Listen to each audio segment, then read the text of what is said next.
Unë Altinit, me thonë drejten, po I tregoj pak jetën e prindërve të mi.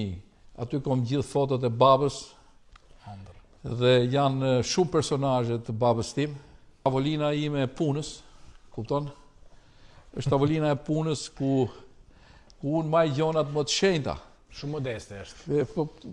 Ky jam unë. Aty jam me nonën edhe me djalin, kupton? Tashi të fusi çik politik që të më shajnë.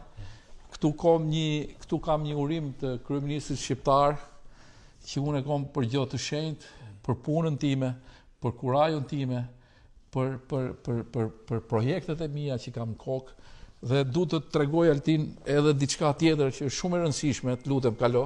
Këtu është gjyshi me gjyshen time. Ky është Bej Samiu, një nga familjet më të mëdha të jugut. Është kushuri I dytë me Frashëllit.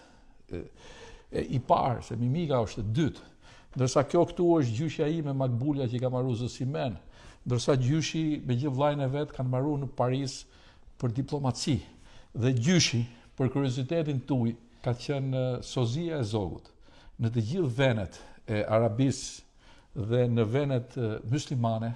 Gjyshi shkonte dhe përfaqësonte mbretin Zog. Edhe ky është një kuriozitet shumë I madh.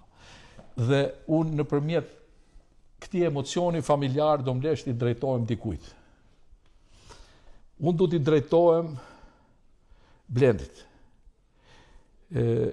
Blendi është bo ministër I kulturës.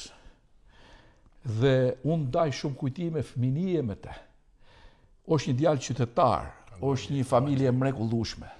Vetëm unë do t'i ndajem. Blend, mos I haro ata njerëz që punojnë dhe duan Shqipërinë. Të lutem, kurset për kamarier, kurset për kuzhinier, kurset për me prit turistat, me prit njerëzit, duhet I bësh këto shkolla tek privatët. Dhe unë jam në dispozicion, kam folur dhe me Altinin dhe me të tjerë, që ambiente në Fish City, sallat të mëdha, vende leksionesh, I ke gratis nga Rozafa, ku unë do t'jap leksione për pritjen, do jap leksione për kuzhinën, ku do vi dhe Altini të marri pjesë, të japi eksperiencën e vet, dhe unë do të ftoj gjithë prodhusat që të vinë dhe të japin leksione për djathin, për verën, për mishin, për domaten, për specin, për bujqësinë tonë, që ne të ndihmojmë turizmin dhe të qesim bio. Më fal Altin se unë kur filloj flas nuk pushoj.